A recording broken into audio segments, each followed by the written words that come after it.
میں آپ کو مبارکباد دیتا ہوں کہ یہ 10ویں کانفرنس ہے اور کسی بھی کام کو تسلسل کے ساتھ کرنا یہ ایک بڑا غیر معمولی چیلنج ہوتا ہے۔ کسی مہم کے طور پہ آپ کوئی بھی کام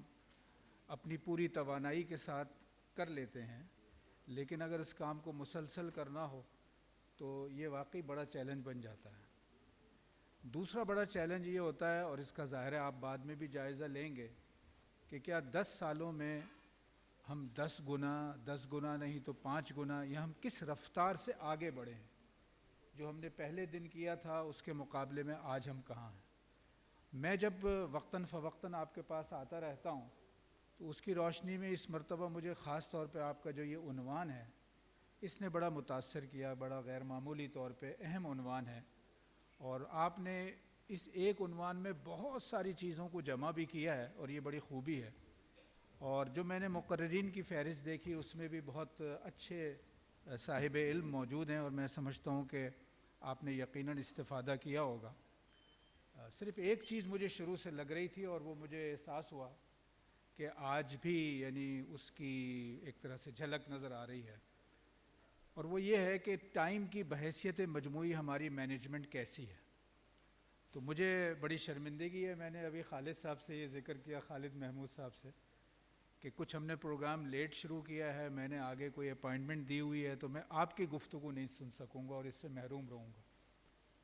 تو ان کے لیے یہ مزید صدمے کا باعث تھا، کیونکہ ان کی اپنی مصروفیات میں بھی چیزیں لیٹ ہو گئی ہیں، چونکہ ہمارا یہ پروگرام لیٹ ہو گیا۔ اور یہاں کھڑے ہونے کے بعد مجھے سہولت یہ محسوس ہو رہی ہے کہ یہاں کوئی گھڑی مجھے نظر نہیں آ رہی۔ بیگ پہ گھڑیاں ہی گھڑیاں ہیں، اس کا مطلب آپ لوگ دیکھتے رہیں کہ یہ مقرر وقت کی خلاف ورزی کر رہا ہے، لیکن مقرر کو کسی طرح نظر نہ آئے کہ وہ وقت کی خلاف ورزی کر رہا ہے۔ تو بہرحال میں کوشش کروں گا، میں نے کوئی 35 سے 40 منٹ آپ کے سامنے گفتگو کرنی ہے، اور میں نے اجازت لی ہے کہ میں آخر میں آپ کو ایک خاص پروجیکٹ سے بھی متعارف کروا دوں گا جو آپ ہی سے متعلق ہے۔ معلوم نہیں آپ کو اسکرین پہ نظر آ رہا ہوگا 2016 اور 17 لکھا ہوا ہے، تو یہ کسی غلطی کی بنا پہ نہیں ہے کہ میں آپ کے پاس کوئی 2016 اور 17 کی کوئی تقریر لے کے آ گیا ہوں، بلکہ یہ جو میری گفتگو ہے، اس گفتگو کا جو پہلا حصہ ہے جو تہذیب سے متعلق ہے، میں نے اپنی ترتیب میں تعلیم اور تہذیب کے بجائے تہذیب کو پہلی ترتیب بنایا ہے، تو میں اس کے بارے میں بات کر رہا ہوں گا۔ اور یہ تو کچھ اقتباسات ہیں جو دراصل مجھے موقع ملا تھا چائنا میں 2016-17 کے دوران ایک کانفرنس میں، جس کا عنوان تہذیبوں کے درمیان مکالمہ، اگر آپ سادہ اتنا سمجھ لیں۔ ظاہر ہے وہاں بیشتر لوگ غیر مسلم ہی تھے، بلکہ اگر مجھے صحیح یاد ہے تو ایجپٹ کے ایک صاحب تھے جو مسلمان اسکالر تھے، باقی سارے غیر مسلم ہی تھے، اور یہ کئی 100 لوگ تھے۔ اس موقع پہ جو چند خیالات میں نے مرتب کیے تھے، ان خیالات کی جانب میں ابھی اشارہ ہی کر رہا ہوں، چونکہ ٹائم کو سامنے رکھتے ہوئے میں نے ہر چیز کو پڑھنا نہیں ہے۔ اگر آپ اس پہ غور کریں کہ اس وقت ہم یہاں بیٹھے ہیں اور ہم اس کو یہ سمجھ لیں کہ یہ کائنات کا ایک کونا ہے، کائنات کا، دنیا کا لفظ میں جان بوجھ کے استعمال نہیں کر رہا۔ اگر کائنات کے اس کونے سے چل کر ہم دوسرے کونے تک جانا چاہیں تو سائنسدانوں نے جو اب تک کی تحقیقات کی ہیں اس کے مطابق یہ سفر کوئی 92 trillion light years 92 trillion light years کا ہوگا۔ آپ سب جانتے ہوں گے، یہ ایسی معلومات ہیں کہ آج کل ہر ایک کو دستیاب بھی ہوتی ہیں، اور ہر ایک، لیکن ایک سیاق و سباق میں بات کو سمجھنے کے لیے انہیں دہرانا ضروری ہے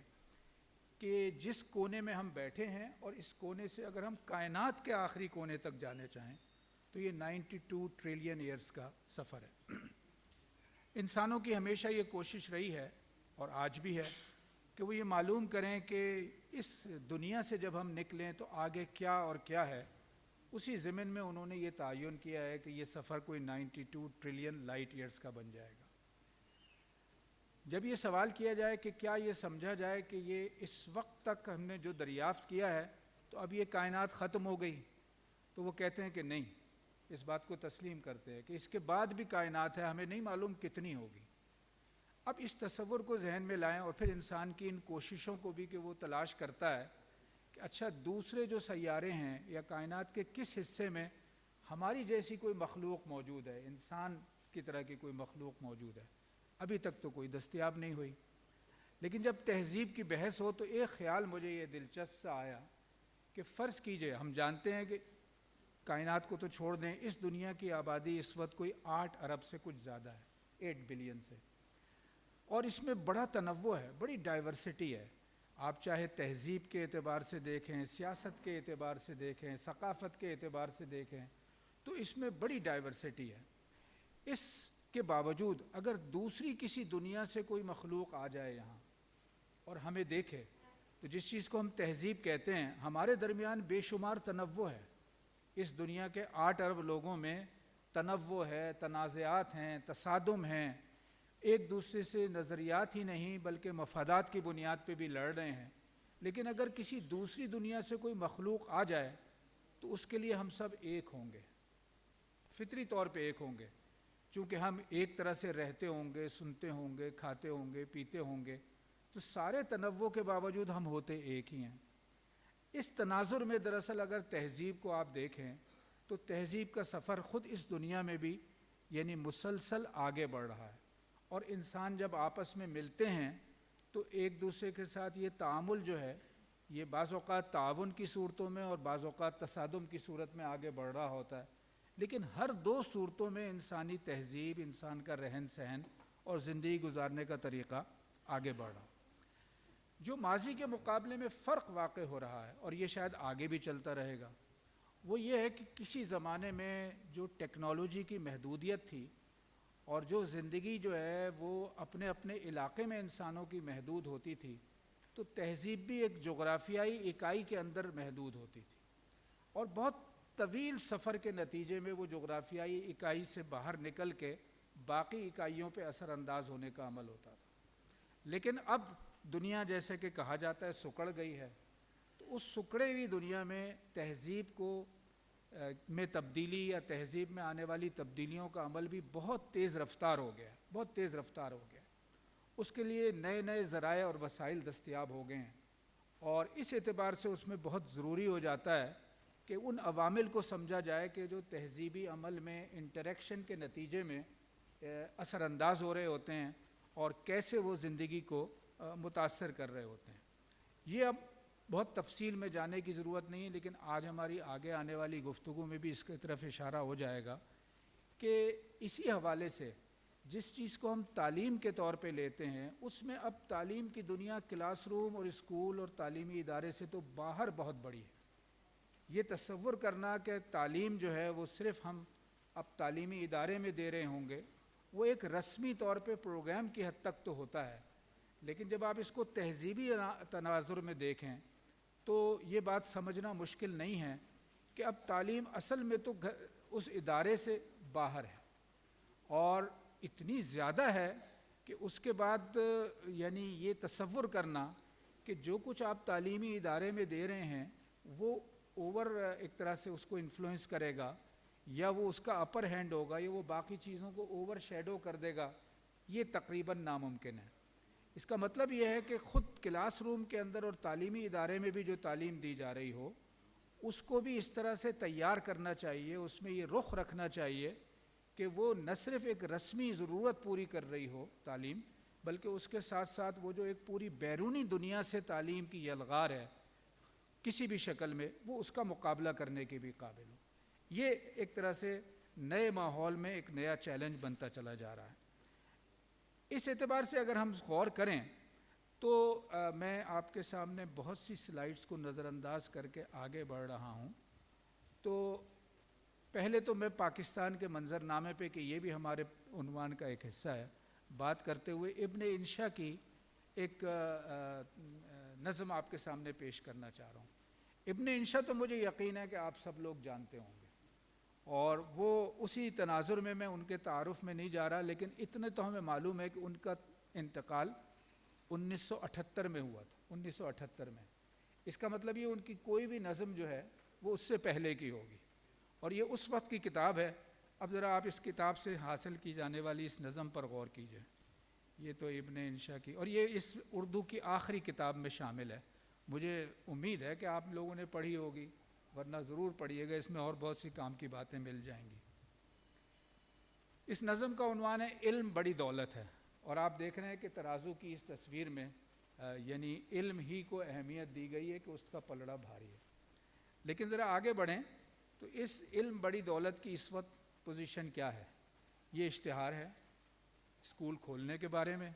اور رغبت آپ کو اس سے دلائی گئی ہے کہ اس سے آپ لاکھوں روپے کما سکتے ہیں۔ تو نظم میں ابن انشا یہ کہتے ہیں علم بڑی دولت ہے، تو بھی اسکول کھول، علم پڑھا، فیس لگا، دولت کما۔ آگے چل کے کہتے ہیں فیس ہی فیس، پڑھائی کے 20، یونیفارم کے 40، کھیلوں کے الگ، ورائٹی پروگرام کے الگ، پکنک کے الگ۔ اچھا، کبھی کبھی ہمیں یہ لگتا ہے کہ آج کا ماحول بڑا خراب ہے، کبھی کبھی ہمیں لگتا ہے کہ آج کل بڑا کاروباری ذہن ہو گیا ہے۔ 1978 سے پہلے ابن انشا کا انتقال ہوا، 1978 میں ابن انشا کا انتقال ہوا ہے، یہ نظم ظاہر ہے اس سے پہلے کی ہوگی،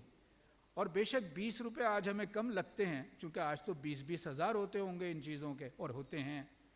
لیکن یہ اسکول کی بات ہو رہی ہے اور یہ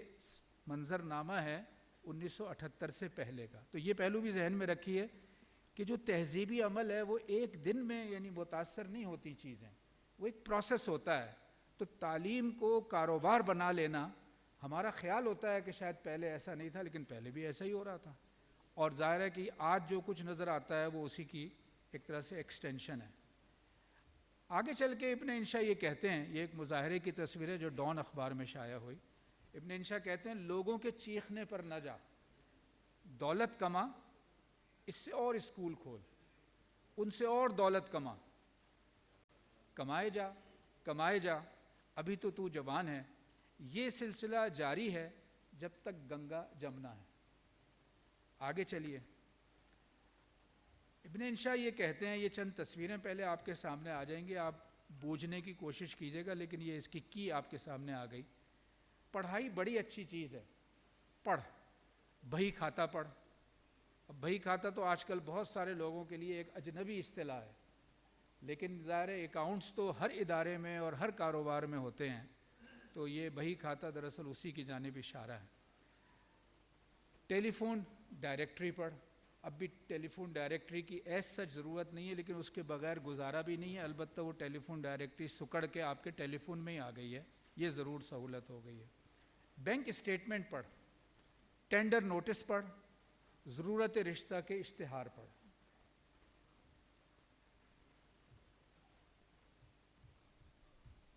اور کچھ مت پڑھ، میر اور غالب مت پڑھ، اقبال اور فیض مت پڑھ، ابن انشا کو بھی مت پڑھ، ورنہ تیرا بیڑا پار نہ ہوگا، نتائج کا ذمہ دار، اور ہم میں سے کوئی نتائج کا ذمہ دار نہ ہوگا۔ اچھا، اب یہ 1978 سے پہلے کا منظر نامہ ہے جو ابن انشا نے علم کے حوالے سے، تعلیم کے حوالے سے کھینچا ہے۔ ذرا ایک چیز میں آپ کے ساتھ اور شیئر کر لوں، اور اسی موقع پہ کر لوں، اور یہ مشتاق یوسفی صاحب سے آپ سب لوگ واقف ہیں۔ مشتاق یوسفی صاحب نے اپنی شگفتہ تحریروں میں ایک تحریر میں یہ ایک ٹکڑا بھی استعمال کیا جو میں آپ کے ساتھ شیئر کر رہا ہوں، اور یہ امتحان کے پرچے کے بارے میں ہے۔ مشتاق یوسفی صاحب لکھتے ہیں، ایک اسکول ٹیچر، اس کا کہنا ہے کہ امتحانی مرکز میں میری ڈیوٹی لگی ہوئی تھی، میرے ایک دوست نے مجھے بتایا کہ اس کا بیٹا بھی اسی سینٹر میں امتحان دے رہا ہے، ذرا اس کا خیال رکھنا۔ آپ لوگ تو نہیں کرتے ہوں گے، مجھے امید ہے ایسا۔ کہتا ہے ایک دن موقع پا کر اس کے پاس گیا اور پوچھا کوئی مسئلہ تو نہیں۔ اس دن اسلامیات کا پرچہ تھا، اس نے ایک سوال دکھایا، کوئی سے 3 اولو العزم پیغمبروں کے نام لکھیے۔ بچے نے کہا اس سوال کا جواب چاہیے۔ میں نے کوشش کی، وہ ٹیچر یہ کہتا ہے، کہ کسی طرح رازداری سے اسے ایسے جواب لکھوا دوں کہ کسی کو پتہ نہ چلے اور کام بھی ہو جائے، ورنہ اچھی خاصی بدنامی ہو جانی تھی، اور وہ بھی اسلامیات کے پرچے میں۔ میں نے لڑکے سے کہا جواب میں اپنے 3 ماموؤں کے نام لکھ دے، کیونکہ میں جانتا تھا کہ اس کے 3 ماموں ہیں جن کے نام ابراہیم، موسیٰ اور عیسیٰ ہیں۔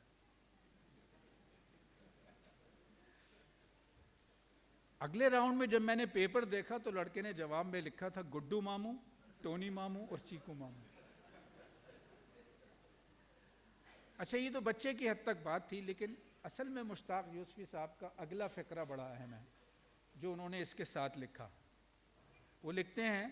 کہ اس برخوردار جیسی قابلیت رکھنے والے لوگ اس وقت ملک بھر میں اعلیٰ عہدوں پر فائز ہیں۔ تو آپ نے فرمایا تھا کہ تعلیم تہذیب کے ساتھ طرز حکمرانی پہ بھی بات ہو، تو میرے خیال سے اس میں بہت کچھ اسباق پوشیدہ ہیں اور وہ ہمیں بتا رہے ہیں کہ کیا ہو رہا ہے۔ تو اگر اس سارے منظر نامے میں ہم اب سمجھنے کی کوشش کریں کہ آج کی دنیا میں کیسے چیزیں چل رہی ہیں، اور جو کچھ ابھی آپ مجھ سے چند منٹ پہلے عارف شیرازی صاحب سے سن رہے تھے، انہوں نے اس پہ بڑی اچھی طرح روشنی ڈالی۔ اس وقت تعلیم کا معاملہ تو یہی ہے کہ علم بڑی دولت ہے، اسکول کھول اور اسکول کھول اور کمائے جا، اس سے اور اسکول کھول۔ تو دراصل یہ صرف اسکول تک محدود نہیں ہے، بلکہ جو بھی تہذیبی عمل ہے، چاہے اس میں تصادم ہو رہا ہو چاہے تعاون ہو رہا ہو، وہ سارا کا سارا اس سمت میں آگے بڑھ رہا ہے کہ آخری درجے میں آپ کتنا کما سکتے ہیں۔ اور یہ زندگی کی وہ پیراڈائم ہے کہ جو پیراڈائم آج ڈومینیٹ کر رہی ہے ساری دنیا میں، چاہے نظریات کا آپس میں تصادم موجود ہو۔ اور آج کل آپ دیکھ رہے ہیں کہ جو ایک دم سے 2025 میں امریکہ اور چین کی کشمکش جو ہے وہ کئی گنا بڑھتی ہوئی نظر آ رہی ہے، اور دنیا بھر میں ایک تلاطم سا برپا ہو گیا ہے امریکہ میں قیادت کی تبدیلی کے بعد۔ تو اس سب کے پیچھے اصل میں لڑائی جو ہے وہ پیسے کے بارے میں ہے، اور اب اس کے اندر آخر میں کون جیتے گا اور کون ہارے گا، لیکن اتنا لگتا ہے کہ جیت اور ہار کا میدان بس اب یہی رہ گیا ہے کہ کون کتنا اپنے لیے مالی مفادات حاصل کرنے کے قابل ہے۔ تو یہ والی جو دوڑ ہے، اور اس کے اندر اگر ہم سوچ رہے ہیں کہ ہم تعلیم کے حوالے سے کیسے کوئی ایسی تبدیلی لائیں، تو میرا خیال یہ ہے کہ اس میں چند چیزوں پہ توجہ دینے کی ضرورت ہے، اور وہ یہ کہ ہمیں جب طالب علم ہمارے پاس آتا ہے، تعلیم کی دنیا میں کچھ وقت ہمارے ساتھ گزارتا ہے، ہم سے کچھ سیکھنا چاہتا ہے، تو ہم رسمی تعلیم کے ساتھ ساتھ ہم یہ بات سمجھ لیں کہ تہذیبوں کی بنیاد تو دراصل بہت ساری چیزوں میں تہذیب جھلک رہی ہوتی ہے، لیکن اصل میں تو بنیاد ہوتی ہے اس ورلڈ ویو کے تعلق سے، اس زندگی کے بارے میں بنیادی تصور سے، جس کو آپ تصور جہاں کہیں، کہ آپ زندگی کو کیسے دیکھتے ہیں، انسان جو ہے وہ دنیا کو کیسے دیکھتا ہے۔ اور مسلمان کی حیثیت سے ہمارے لیے کوئی الجھن نہیں ہے کہ ہمیں یہ بات معلوم ہے کہ توحید کا ایک تصور ہمارا بنیادی تصور ہے، ہمارے ایمانیات کا ایک حصہ ہے۔ تو آخری مرحلے میں اور پہلے مرحلے میں دونوں میں اس بات کی اہمیت ہے کہ زندگی کے بارے میں بنیادی تصور کیا ہے۔ بچہ اگر وہ گھر سے لے آیا ہے تو اس سے بڑی سہولت آپ کے لیے کوئی نہیں ہے۔ تعلیمی ادارے میں آپ کے پاس ہے تو آپ نے گھر سے آئے ہوئے اس تصور کو اور مضبوط بنانا ہے اور گہرا بنانا ہے۔ اس کے ذہن میں اس کے علاوہ کوئی تصور نہ ہو کہ دنیا میں جو کچھ ہو رہا ہے اس کے ظاہری اسباب بھی ہیں اور اس کی ظاہری شکل و صورت بھی ہے، لیکن اس کی حقیقت کا تعلق براہ راست توحید سے جڑتا ہے۔ اور جب توحید کی بات کریں ہم تو خود بخود اس کے اندر خلافت کا تصور بھی جڑ جاتا ہے۔ توحید کی بات ہم کریں تو اللہ تعالیٰ کے وہ صفاتی نام بھی ہمارے سامنے آ جاتے ہیں۔ تو جب یہ والا تصور اگر گہرا ہو جائے گا اور یہ تصور واقعی پختہ ہو جائے گا تو یہ سمجھیے کہ اس کے نتیجے میں یہ ممکن ہوگا کہ بچہ آپ کے پاس سے نکل کے تعلیم کی ڈگری لے کے دنیا میں جہاں بھی جائے گا، وہ اس کے اندرونی نظام میں، اس کی اندرونی سوچ میں ایک چیک موجود ہوگا، اور وہ ہمیشہ اس کے اگر بھٹکتا بھی ہے وقتی طور پہ، اور ہم سب اسی طرح سے زندگی گزار رہے ہوتے ہیں کہ وقتاً فوقتاً ہم سے غلطیاں بھی صدور ہوتی ہیں، لیکن اس کے بعد آپ پلٹ کے واپس آتے ہیں تو اس کے پیچھے یہ تصور کہ جو توحید کا ہے، خلافت کا ہے، اور اسی سے جڑا پھر ایمانیات میں آخرت کا تصور ہے۔ جب یہ تین چیزیں موجود ہوں تو اس کے بعد اس کا پورا یعنی یقین کے ساتھ کہا جا سکتا ہے کہ اس میں تازگی آتی رہے تو انسان کے لیے بھٹکنے کے امکانات بہت محدود ہو جاتے ہیں۔ تو اس اعتبار سے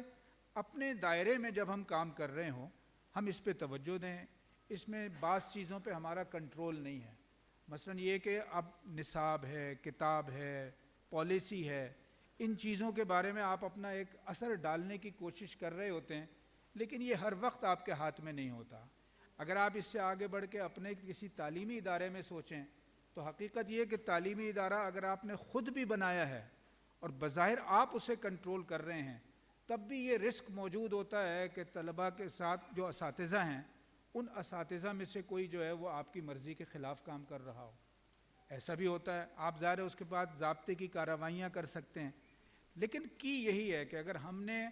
اس طالب علم کی صحیح معنی میں تعلیم کرنی ہے کہ وہ تہذیب کے اعتبار سے بھی اسی تہذیب کی عکاسی کر رہا ہو جو آپ دینا چاہتے ہیں، تو پھر اس توحید کے تصور کو، خلافت کے تصور کو، آخرت کے تصور کو جہاں آپ ہیں وہاں اس کو سمینے کی کوشش کرنی چاہیے۔ اور اس اعتبار سے تنظیم اساتذہ نے بہت بڑا چیلنج اپنے ذمہ لیا ہوا ہے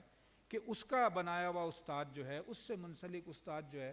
وہ اس چیز پہ توجہ رکھ رہا ہوگا۔ جو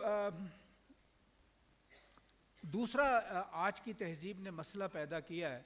وہ یہ ہے کہ ایک جب پیسہ، دولت یہ زندگی کا مقصد ہو تو پھر زندگی کا کوئی اور مقصد نہیں ہے۔ تو دوسرا چیلنج جو ہے وہ یہ ہے کہ ایک پرپز آف لائف ہم اپنے طالب علم کو دینے میں کامیاب ہیں۔ دنیا میں بے شمار مسائل کی وجہ یہ ہے کہ یا تو زندگی کا کوئی مقصد نہیں ہے یا بہت ہی گھٹیا مقصد جو ہے وہ زندگیوں کے لیے اپنا لیا گیا ہے، اور پوری سوسائٹیاں اس گھٹیا مقصد کے لیے بھاگ دوڑ کر رہی ہیں۔ تو دوسرا ہمارے لیے چیلنج یہ ہوگا کہ ہمارے پاس جب کوئی بچہ آتا ہے، ہمارے پاس سے جاتا ہے، تو اس نے اپنی زندگی کا کوئی ایسا مقصد متعین کر لیا ہو، اور وہ مقصد صرف کوئی کسی خاص پیشے کو اختیار کرنے سے متعلق نہیں ہے۔ اگر کسی خاص پیشے سے متعلق ہونے کی بات ہو تو وہ تو ہر طالب علم کسی نہ کسی درجے میں کہ میں نے انجینئر بننا ہے، اور انجینئر میں بھی میکینیکل انجینئر بننا ہے۔ لیکن آج کل آپ پہلے بھی شاید ایسا ہی ہوتا ہوگا، لیکن آج کل آپ کسی سے پوچھیں تو کوئی آپ کو ملتا ہے جو کہ میں بو علی سینا بننا چاہوں گا، اس جیسا بننا چاہوں گا۔ ایک پوری فہرست ہے ایسے ہیروز کی کہ جن کو بطور ہیرو کوئی پروجیکٹ کرے اور اس کو پیش کرے، اور بچوں کے ذہن میں یہ ہو جائے کہ جب ہم اپنے تعلیم مکمل کر، میں دراصل تو ایک سائنسداں بننا چاہتا ہوں، میں ایک محقق بننا چاہتا ہوں، میں ایک اسکالر بننا چاہتا ہوں، تو بالعموم آپ کو نہیں ملے گا۔ تو یہ ویژن کون دے گا؟ اب میں اگلی چیز کی طرف آتا ہوں کہ بچہ جب آپ کے پاس آتا ہے تو 2 3 4 5 سال گھر سے گزار کے آتا ہے۔ اب تو ویسے پری اسکول بھی بہت سارے ادارے ہوتے ہیں، لیکن اس کے باوجود سب سے پہلے تو ماں کی گود میں آنکھ کھولتا ہے نا وہ۔ اس اعتبار سے آپریشنل لیول پہ جس چیز پہ توجہ دینے کی ضرورت ہے،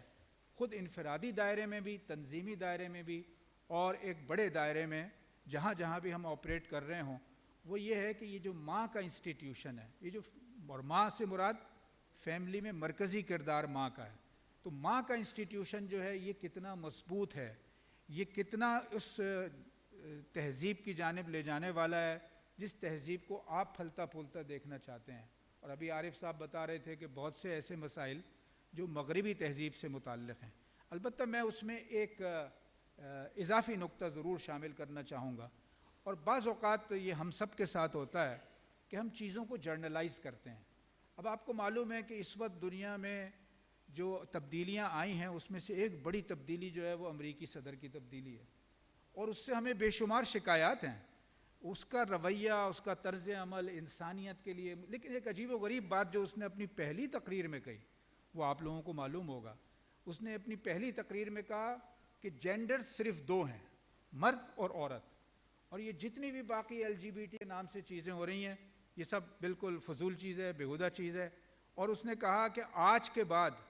ہم اپنے یہاں انہی 2 بنیادوں پہ ساری پالیسیاں بنائیں گے،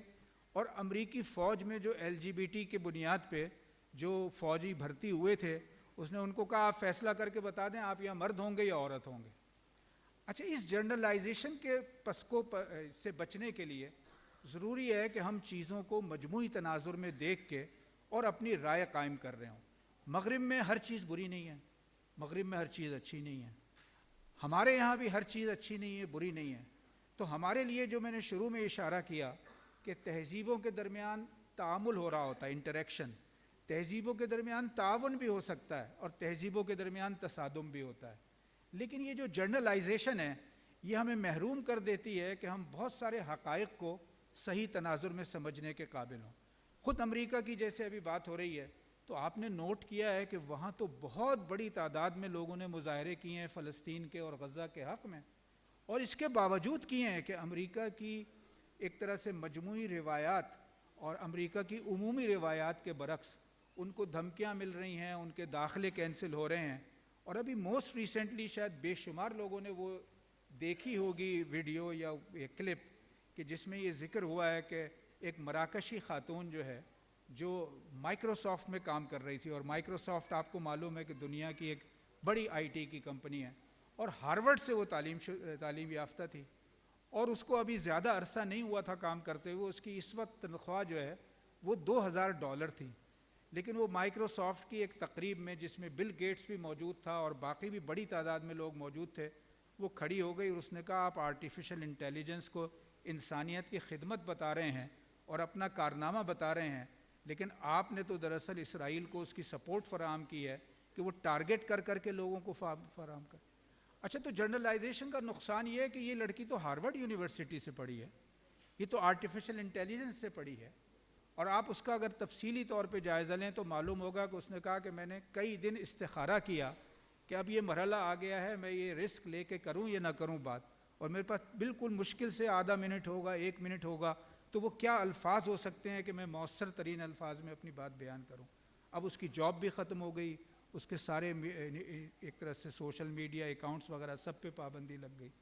اچھا، پھر جنرلائزیشن ہی کے حوالے سے اسی کی دوسری مثال یہ ہے کہ اگلی جو میٹنگ ہوئی، اگلی یا ایک آدھ دفعہ کے بعد جو میٹنگ ہوئی، اس میں ایک ہندو خاتون جو ہے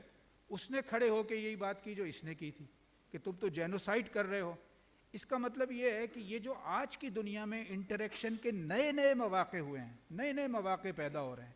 اس کے اندر ہمیں جنرلائزیشن سے بچ کے ہمیں اصل مقصد کو سامنے رکھنا چاہیے، اور وہ یہ ہے کہ جو ظلم اور زیادتی ہے اس میں جو بھی کھڑا ہے وہ ہمارا ساتھی ہے، اس کو پھر ہم اس سے آگے لے جانے کی کوشش کریں، اور جو ظلم اور زیادتی کے عمل میں شریک ہے چاہے وہ ہمارا حصہ ہے ہم اس کی تو یہ جنرلائزیشن سے ہم بچنے کی کوشش کر رہے ہوں. میں یہ توحید کے حوالے سے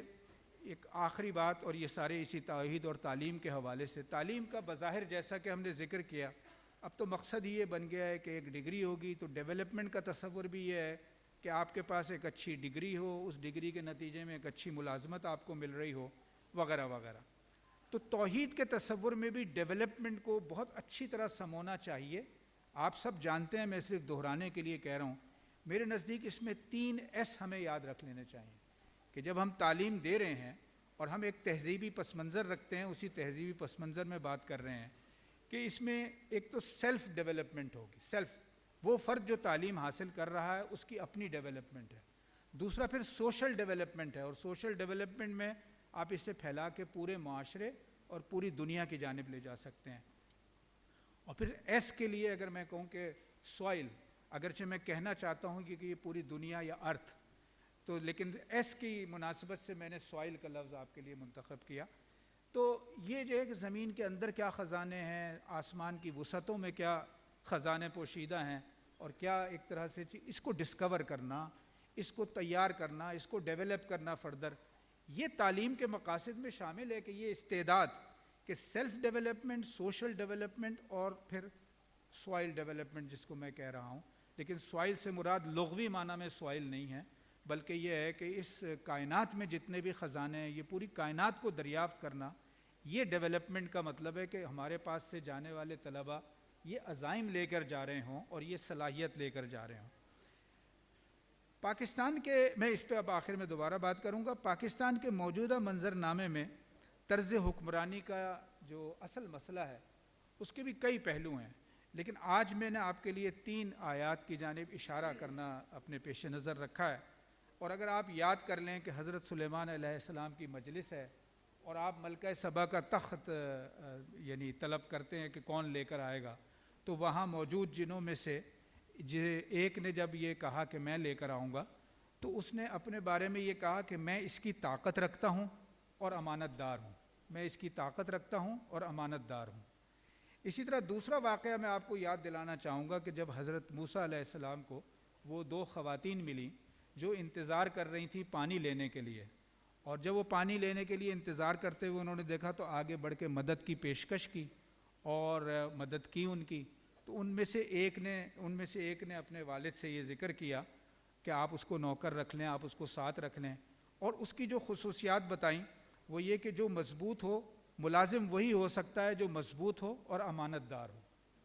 پہلے کیس میں بھی اس جن نے یہ کہا کہ میں اس کی طاقت رکھتا ہوں اور امانت دار ہوں، اور دوسرے کیس میں بھی یہ ہے کہ جو مضبوط ہو اور امانت دار ہو۔ اور پھر حضرت یوسف علیہ السلام کی کہانی کو یاد کیجئے، واقعے کو یاد کیجئے، جس میں جب انہوں نے بادشاہ سے کہا خزانے میرے حوالے کر دیجئے، میں حفاظت کرنے والا ہوں اور علم رکھتا ہوں۔ اب یہ جو طاقت اور علم ہے یہ بھی آپس میں جڑے ہوئے ہیں، اس لیے کہ طاقت تو اگر آپ دیکھ لیجئے، اچھا یہ ختم کرنے کے لیے نہیں ہے، میں آپ کو بتا دوں، بلکہ یہ کہہ رہے ہیں آپ جتنا چاہیں بول سکتے ہیں، نہیں میں بتا دوں گا انشاءاللہ تعالی۔ تو یعنی طاقت کا معاملہ یہ ہے کہ بعض اوقات اس سے لوگ جسمانی طاقت کی طرف اشارہ سمجھتے ہیں، اور یہ ٹھیک ہے، جسمانی طاقت کی تو بڑی اہمیت ہے، لیکن یہ بات ہم جانتے ہیں کہ طاقت بھی اگر کشتی بھی ہو رہی ہے اکھاڑے میں اور اس میں بظاہر ایک زیادہ طاقتور پہلوان ہے، لیکن اس کی جیت کا دار و مدار اس کی اس صلاحیت پہ ہے کہ وہ اپنی صورتحال میں داؤ پیچ کیسے کھیل سکتا ہے۔ اور آج کی دنیا میں تو وہ اکھاڑے میں جانے والا پہلوان بھی ماضی کی ریکارڈنگز کے ذریعے سے، ماضی کے ریکارڈز کے ذریعے سے یہ سمجھنے کی کوشش کرتا ہے کہ جو فریق مخالف ہے اس کی اصل میں کیا کیا ایک طرح سے اسٹرینتھس ہیں اور کیا کیا ویکنیسز ہیں۔ پھر دوسرے کھیلوں میں بھی اگر آپ غور کریں تو موسم کا تعلق ہے، ماحول کا تعلق ہے، یہ ساری چیزیں کاؤنٹ کرتی ہیں۔ اس لیے اگر یہ دو نقطے مسلسل ذہن میں رہیں، امانت داری بھی اپنے وسیع تر مفہوم میں سامنے رہنی چاہیے، اور یہ جو طاقت ہے اس کو بھی وسیع تر مفہوم میں سامنے رہنا چاہیے۔ یہ وہ چیز ہے جب ہم پاکستان کی طرز حکمرانی کے حوالے سے سوچیں، اور اس کے یعنی ظاہر تعلق اس تعلیم اور اس سے بھی ہے کہ اس کے اندر جو مسئلہ ہے، اور مجھے خیال ہے میں ایک آدھ دفعہ پہلے بھی آپ کے یہاں اشارہ کر چکا ہوں کہ اس میں بہت خرابیاں ہیں، لیکن اگر ہم کہیں سے اسے شروع کرنا چاہیں تو ہمیں ایک تصور کو سمجھنا بھی چاہیے، اس کو پھر سمجھانا بھی چاہیے لوگوں کو، اس کے لیے سیاسی دباؤ، علمی دائرے میں کام، تعلیمی دنیا میں اس کی پروموشن، یہ سب ہمیں کرنا چاہیے۔ وہ یہ کہ ہمارا جو انتخابی نظام ہے، اس انتخابی نظام کو ہم متناسب نمائندگی کی جانب لے جائیں، اس کو جتنا اچھا ہم سمجھ لیں گے۔ خلاصہ اس کا یہ ہے کہ ایک جو موجودہ نظام ہے ہمارا وہ کہلاتا ہے میجورٹیرین سسٹم۔ اس میجورٹیرین سسٹم میں آپ بھی جانتے ہیں کہ اگر 10 امیدوار کھڑے ہوں گے، ان 10 امیدواروں میں سے اگر ہر ایک نے 9% ووٹ لیے ہوں اور ایک نے جو ہے وہ 11% لے لیے ہوں یا 12، 15، 17 لے لیے ہوں تو وہ ایک جیت جائے گا۔ دوسرے الفاظ میں اس کے خلاف پڑنے والے ووٹ جو ہیں وہ تو کوئی 80% کے قریب ہوں گے اور وہ باقی ووٹوں کی بنیاد پہ جیت جائے گا۔ ظاہر ہے یہ نمائندگی کا ایک ناقص نظام ہے، یہ دنیا میں کئی جگہ اب بھی ہے، لیکن اس میں لوگوں نے اصلاح کی ہے۔ مثلا بہت سارے ملکوں نے اس میں یہ اصلاح کی ہے کہ پہلے راؤنڈ میں اگر 10 کینڈیڈیٹ ہیں، 12 کینڈیڈیٹ ہیں، جتنے بھی ہیں،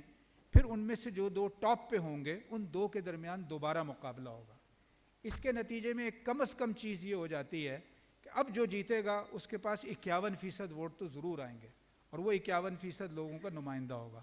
اور دوسری جانب اس سے بھی آگے بڑھ کے جس کو میں پروپورشنیٹ ریپرزنٹیشن کہہ رہا ہوں، اس تصور میں یہ ہے کہ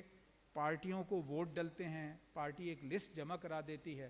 پھر جس پارٹی کو جتنے ووٹ ملتے ہیں وہ اس کی بنیاد پہ اس کو نشستیں مل جاتی ہیں۔ اس کی ظاہر تفصیلات ہیں، ہم نے خود بھی اس کی تفصیلات پہ مبنی چیزیں تیار کی ہیں۔ اب سے کئی برس پہلے پروفیسر خورشید صاحب نے بھی اس پہ ایک تفصیلی رپورٹ تیار کروائی تھی۔ تو اس کو سمجھیں، اس کو آگے بڑھانے کی کوشش کریں۔ یہ ہم یعنی طرز حکمرانی سے اپنے کام کو ریلیٹ کر رہے ہیں۔ اچھا، میں نے عرض کیا تھا کہ ہم آخر میں آپ کو ایک دو چیزیں دکھانا چاہوں گا، یہ تو باتیں میں نے کر لی ہیں۔ ہاں جی، یہ جو ہم نے تہذیبی کشمکش کے حوالے سے بات کی اور اس میں یہ ذکر کیا کہ آہستہ آہستہ یہ ہو رہا ہے کہ اب ریئل ٹائم میں تبدیلیاں آنے لگی ہیں، نہ صرف تبدیلیاں آنے لگی ہیں بلکہ ریئل ٹائم میں اس کا ابلاغ بھی ممکن ہو گیا ہے۔ لیکن یہ بات بھی ممکن ہے بعض لوگوں کے لیے نئی ہو، لیکن حقیقت میں اب سب آپ اس کا حصہ ہیں کہ آپ یہاں بیٹھے ہوئے ہیں، یہ ریکارڈ بھی کر رہے ہیں، بلکہ شاید لائیو بھی آپ دے رہے ہوں گے، میرے خیال سے لائیو بھی دے رہے ہیں، تو ریئل ٹائم میں تو آسٹریلیا میں بیٹھ کے، کینیا میں بیٹھ کے، ساؤتھ افریقہ میں بیٹھ کے کہیں بھی کوئی اس کو دیکھ اور سن سکتا ہے.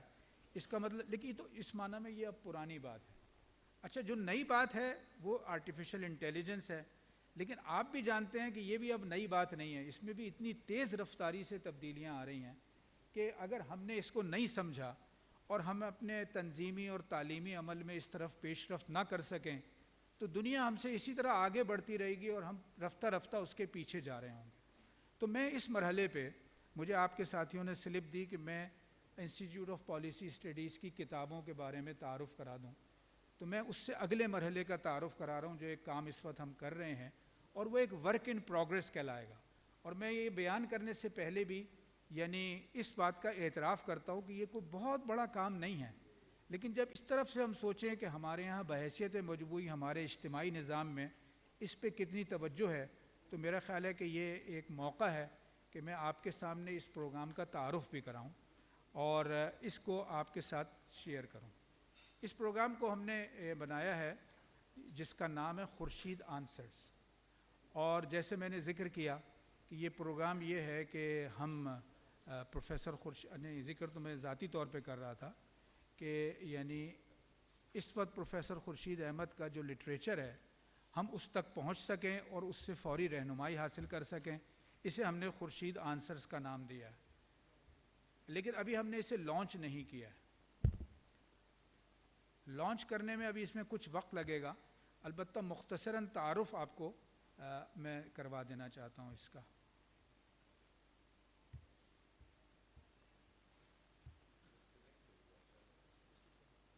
اب آپ دیکھیے کیا کریں گے. ہاں سوری،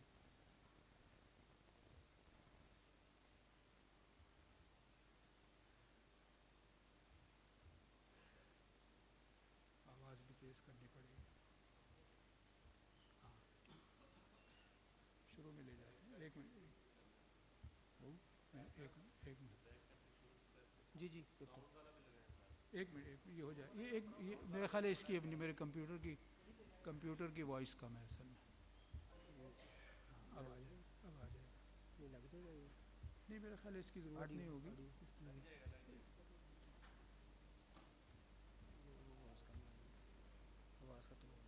ختم ہو گئی، دیکھیں.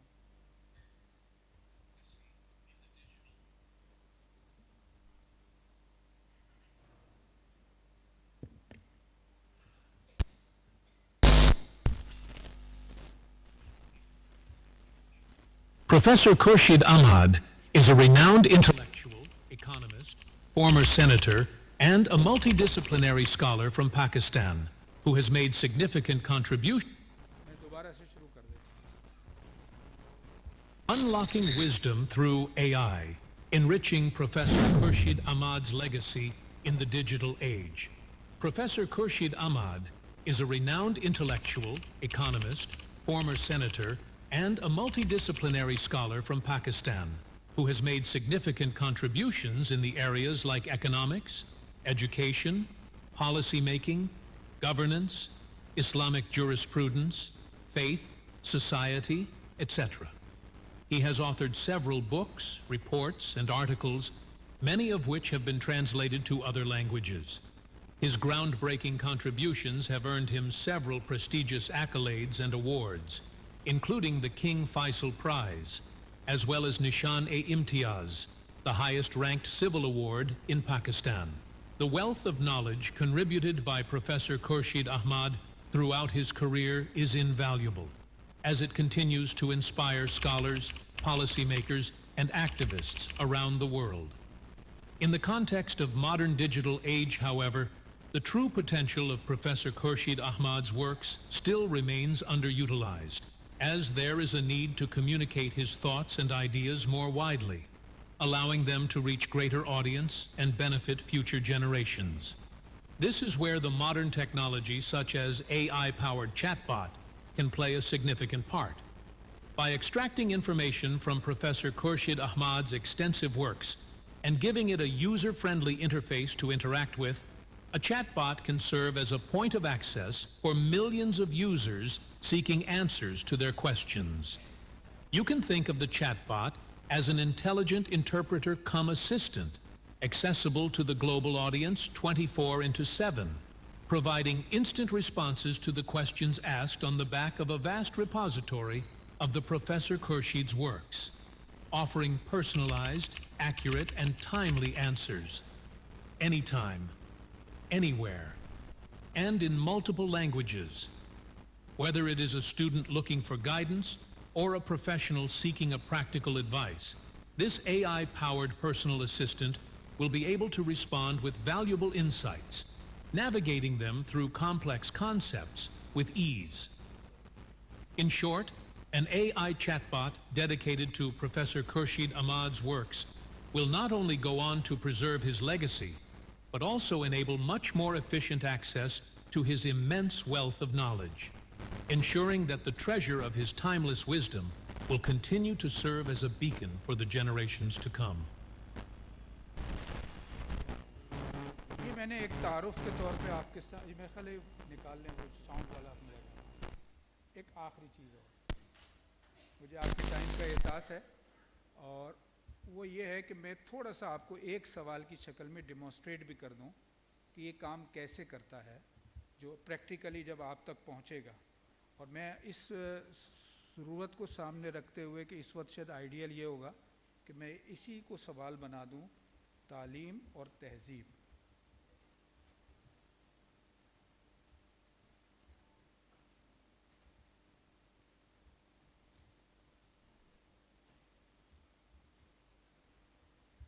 مختصر سوال ہو جائے گا یہ.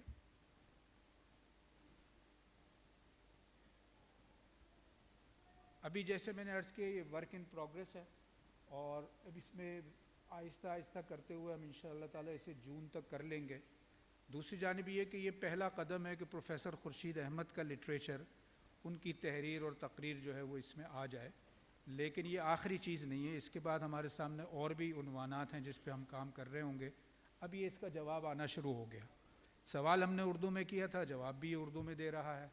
اگر ہم سوال نہیں اب تو وہ ختم ہی ہو گیا. چلیے بہرحال تو یہ آپ کے سامنے ایک میں چاہتا تھا کہ سامنے آ جائے,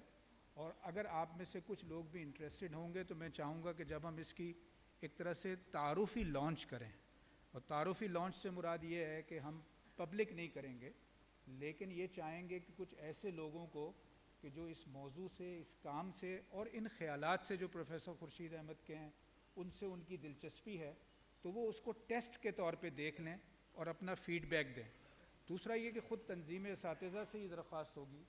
پروفیسر صاحب کہ اگر آپ کے پاس پروفیسر خورشید احمد صاحب کا کوئی بھی لوازمہ موجود ہے, آپ میں سے انفرادی طور پہ موجود ہے, تو وہ ہمارے ساتھ شیئر کر لیں, چونکہ یہ کام اسی طرح سے آگے بڑھتا ہے. تو بہت بہت شکریہ جناب. خالد صاحب آپ سے ایک دفعہ پھر معذرت.